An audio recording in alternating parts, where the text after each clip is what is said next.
आज मेरे पाँव ज़मीन पर नहीं टिक रहे थे, मानो मैं हवा में उड़ रही थी। मेरी सारी सहेलियाँ मेरी किस्मत से जल रही थी।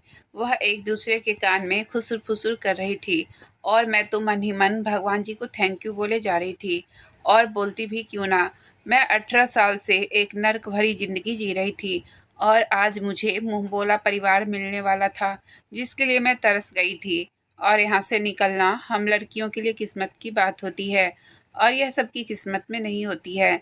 मैं भी अपनी किस्मत पर इतराते हुए अपना बाल बना रही थी कि तभी मेरे कान में आवाज़ आई, पायल जल्दी कर, तुझे लेने के लिए वह लोग आ गए हैं।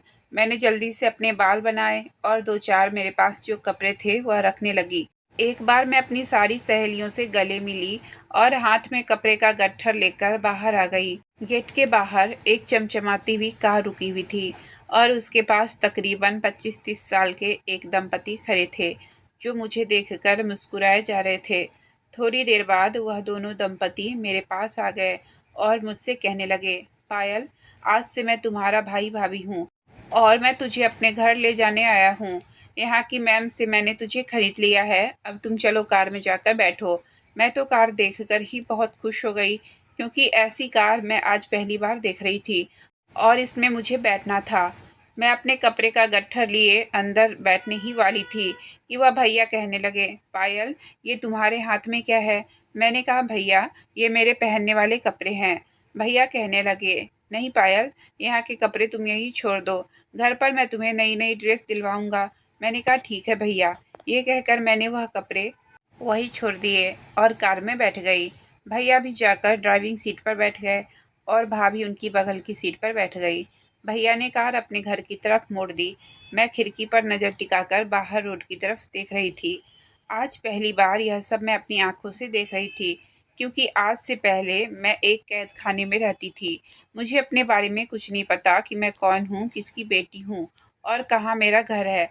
लेकिन जैसा कि मेरे अनाथ आश्रम की इंचार्ज बताती हैं कि मैं एक दिन की ही बच्ची थी और किसी ने मुझे अनाथ आश्रम के गेट पर रोते हुए छोड़ दिया। रात का समय था और मैं बाहर गेट पर रो रही थी, तो मुझे उठाकर ये लोग ले गए और तब से मैं उसी अनाथ आश्रम में रहती थी। ये था कि मुझे रहने के लिए घर मिल गया था, लेकिन मुझ पर बहुत जुल्म किए जाते थे।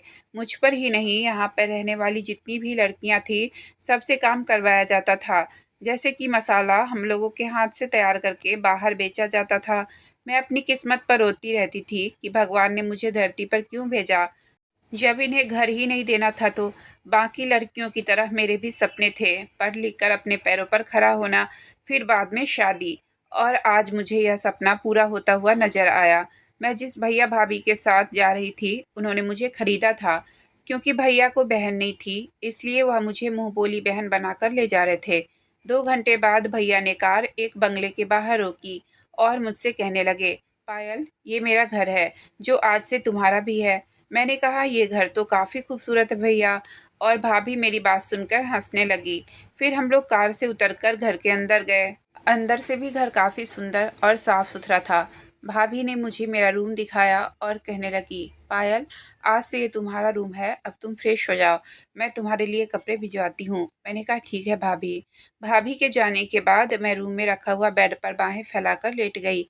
लेटते ही मैं 2 इंच नीचे आ गई। इतना गद्देदार उसका गद्दा था कि लेटते ही मजा आ गया। लेकिन तभी मेरे कान में आवाज़ आई, मैडम, मैं आपके लिए कपड़े लेकर आई हूँ। बड़ी मैडम ने कहा है कि आप जल्दी से फ्रेश होकर लंच करने बाहर आ जाओ।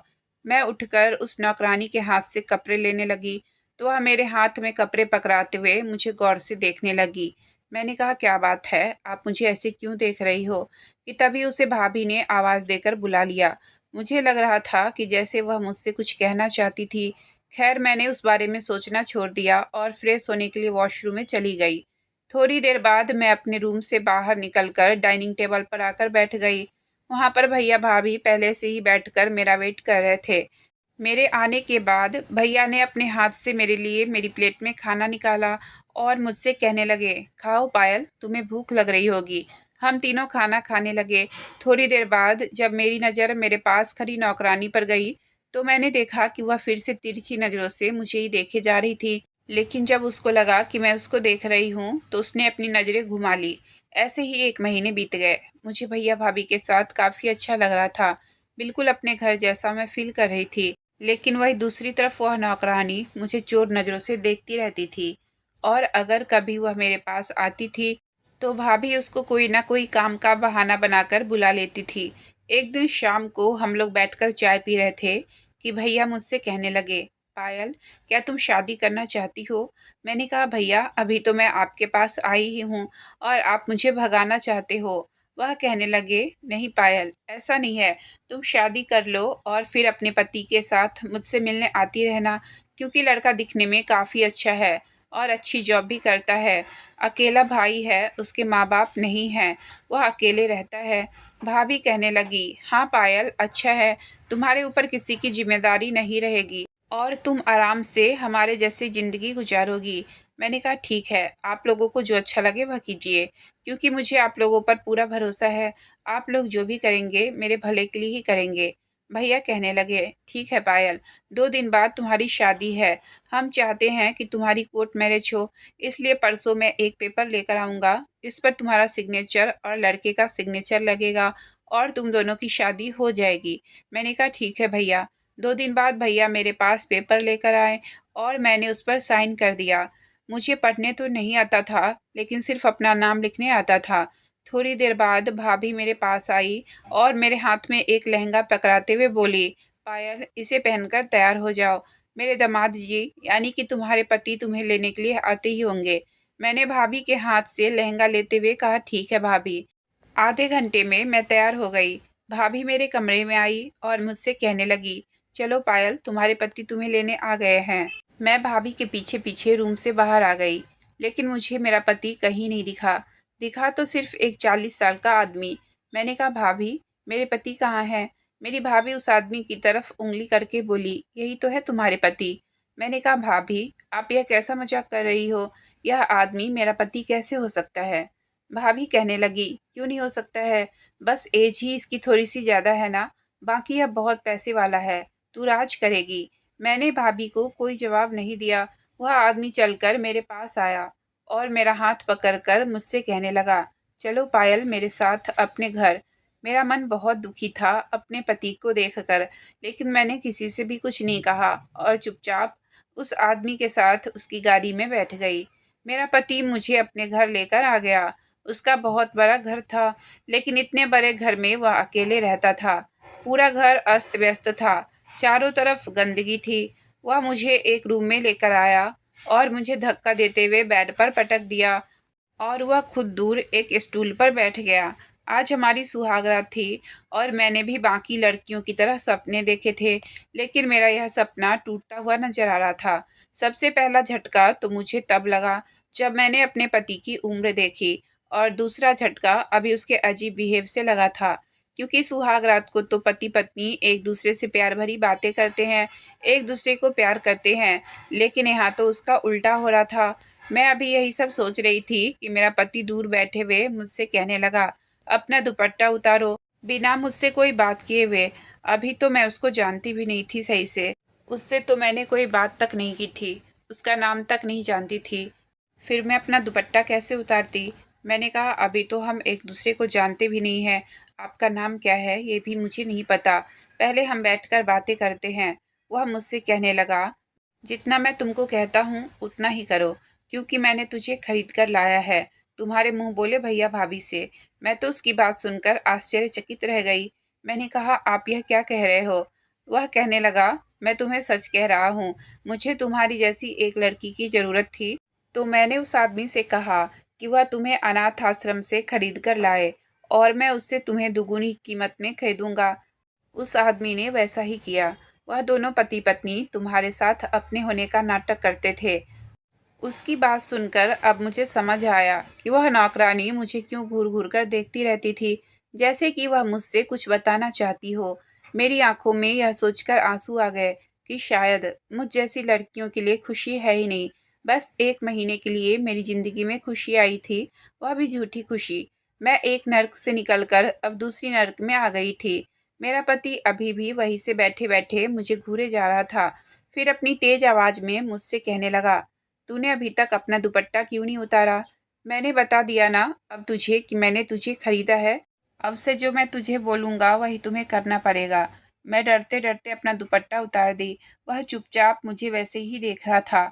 फिर वह मुझसे कहने लगा, अब तुम अपना पूरा कपड़ा उतार दो। मैंने कहा, नहीं, मैं यह नहीं कर सकती।